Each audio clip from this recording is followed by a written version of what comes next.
so cheesy, but I'm sorry. It's so real. Cancer does so many things. I think there is good that comes with the bad.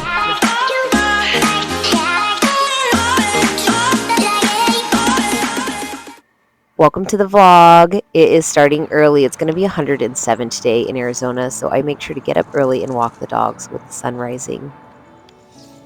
We get to some nature, we do some grounding. It's just part of my morning ritual almost every day. The family's up when I'm home. And I'm just showing off my new fanny pack that I love. And doing chores and being silly. Anyways, welcome to the vlog, guys. I'm Marina Blackford. I'm a 2-time breast cancer survivor, and my channel is here to pay forward all the tips for you guys on your journey. Make sure you subscribe. I'm just starting the day with family, so packing lunches, water bottles, and making dog bones. And here's my hubby's Nespresso coffee. I'm getting out all the vitamins for everybody this morning. For my kids, for myself. I take turmeric daily, which is anti-inflammatory in the body. And this is just a normal weekday of getting a family going for a survivor. So I'm packing my son's lunch. He loves these Perfect bars, which are great nutrition. So I wanted to show you that. I love the snack size. I think they're really great for on the go. Now I'm just making the bed, so I feel like I can bring some order to sometimes a chaotic morning and find a little zen with making my bed. I want to show you this humidifier. We all have humidifiers in our room right now to offset all the dryness in this Arizona weather. And I'm taking a minute to write some things I'm grateful for, as well as some goals. I've been adding this and I really love it. It is helping me create the life I love. If you want a baby, I'll give you one. Good morning, guys. It's vlog day. I'm coming at you with no makeup right now. Everybody's out of the house, so quiet. What I'm spending a lot of energy on right now has been other stuff I'm wanting to get going, which is coaching. And I'm really trying to pick and figure out, is that life coaching? Is that cancer coaching? I feel like it's cancer coaching for me, and I'm hoping emotionally I can handhold people through that because it's such a hard thing. But I respond to messages and comments all the time on my Instagram and YouTube, so I'm pretty much used to that. But yeah, I'm just making sure that I'm ready for this next step. I mean, it feels right. And so I'm excited to continue to research and do more in that area. So right now I'm getting dressed. I am going to head to the gym after because I can today. Easton is in school now. My son is 5. He started kindergarten. It's crazy. I can't believe it. Anyways, I'm really excited for him. And then Capri is starting preschool soon. Right now she's with my husband who's off for the morning. So I'm going to go to the gym after, and I'm just trying on some new shorts that I just got. So I'm going to show you that and just kind of remind you guys of what I've been through if you don't know. Welcome to the channel. The history is I am BRCA1 positive, so I had all my breast tissue removed after my first cancer, and I'd have cancer return near my armpit the second time I had cancer. So you guys can follow all my videos on that. Because I'm BRCA though, I've also had a full hysterectomy, uterus removed, ovaries removed, tubes removed to lower my risk of ovarian cancer because of my BRCA1 mutation. And I chose to do that after having my second cancer and my second child. And I just felt like I was ready to get rid of that cancer risk. And that was knowing that I was done having children. It's been almost 2 years since I had a full hysterectomy done. And to share more on that, I have no regrets. I think the best part about it is not having another period. Like, there's no menstrual cycle, there's no nothing. You don't have to use any tampons, pads, liners, cups, it's all gone. It's the best part of it. The hard part of it was probably physically for me would be the dryness that comes along with getting a hysterectomy done. That got better. It took 6 months to get better, but it got better for sure. And then, finding a way with your partner that you're comfortable, so it required finding the right lubricant. And that was a little trial and error, to be honest, but for me, right? So I could enjoy my life. And I found a good one, and life goes on. But I think it's important to share these things you might be wondering about. How do I feel though?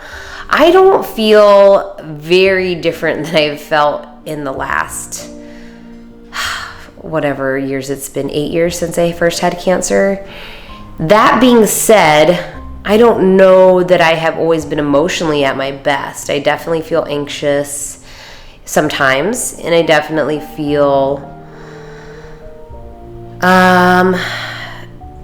anxious is the word sometimes. And so I have to do all these practices that I share with you guys to help that, which is what you're seeing now. You're seeing that I start with morning walks, that I practice meditation, that I write down things I'm grateful for, I write intentions for my day, and I'm still just learning and evolving every day. I absolutely love my kids, but being a mom sometimes is a challenge with finding that time for yourself, finding that balance, and I'm still finding it every day. I think that's part of my journey, is learning to evolve what it's like to be a mom and find time for my kids and my family and myself. All I can tell you guys is I'm trying, and I'm loving, and I'm learning, and that's all we can do on this journey. I am 2 years out from my last cancer treatment. Today, I believe, actually was an important day. I don't always follow the dates with, cancerversaries. You guys heard that term, cancerversaries? But today was the day of my last chemo from the first time I had cancer. And we had a huge party. It was like a last chemo party. And we did it on the day I did my last chemo, which I probably would not advise to most people, because I was like, had to take a nap and then had this rager party. We had a DJ and a bar. I mean, it was like a small wedding. And it was at my now husband's house. He was my boyfriend at the time, helped me host it, because he loves throwing parties, or did. So yeah, it was really great event. So this day is very special to me, and I would encourage that if you guys are approaching the end of your treatment and you feel like you want to celebrate, find a way to do it and plan a party for yourself, plan a nice dinner, plan a spa day, but make it intentional, make it special. Do something to really celebrate it, guys, because you have been through something so incredibly hard. Sexy. Okay. Blood work's done. Priority of the day. It's so funny. I went and I was like, I'm here for blood work because I'm going to go over it next week with my doctor, which is like the opposite of what people usually do, but I try to think ahead and save time. So they had an order from last year that expired today, so they had to approve a new one. But no problem. I love that office. I go to a naturopath OB-GYN, meaning there is an OB there that has gone to medical school, but she works with midwives, naturopaths, and I've always loved the approach because they integrate naturopath with traditional medicine, and it's fantastic. They sell teas there, teas that help me with my pregnancy and nausea. They do acupuncture, which I received acupuncture during my pregnancy for nausea. I also did acupuncture during my chemos. I go to MD Anderson Cancer Center, and the first time I had cancer in 2015, they had an acupuncturist there that you could request through their healing center, and they could come around and give you acupuncture during chemo, and it would help offset the effects of nausea and anxiety. And I had never done acupuncture before chemo. So anyways, I think really seeking out these options are so important in your journey. Really explore your cancer center and other healthcare providers that might be able to help you in other ways besides just taking a pill. I think it's really helpful. So I'm so happy. I brought my breakfast to go though, because I was feeling a little bit woozy here for a second, but I have my protein oatmeal to go I made last night. It's oats with protein powder. This one is a banana, so it has like dried banana in it and flaxseed. Was just in the gym. I just did an awesome workout.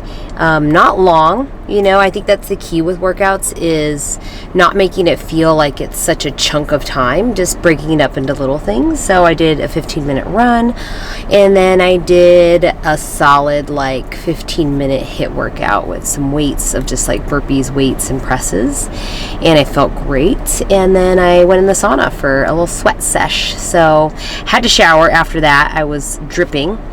Saunas have been proven to be really great for your health. There's a lot of studies on that lately.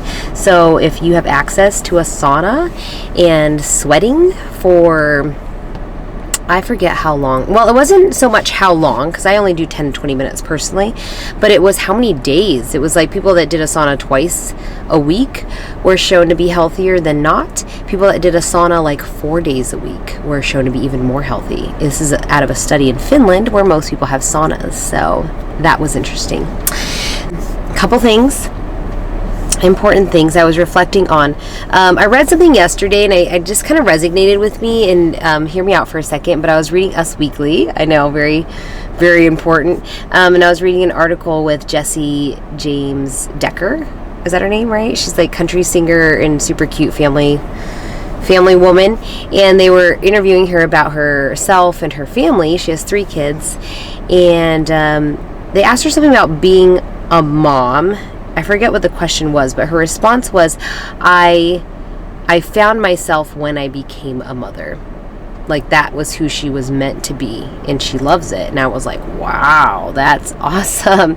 I feel like motherhood has added a layer to me evolving, and it's really amazing. Being a parent is just, you don't understand it until you are one, for sure.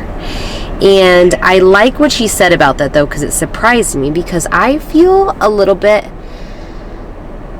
that cancer has done that to me in a way. Do you guys feel me on this? I knew who I was before. I knew what I liked doing. But I feel like I have found myself more since having had cancer. Is that crazy? Not that I'd ever want it, wish it. I don't want you guys to go through this. But I think sometimes in life, there are things that will force you to either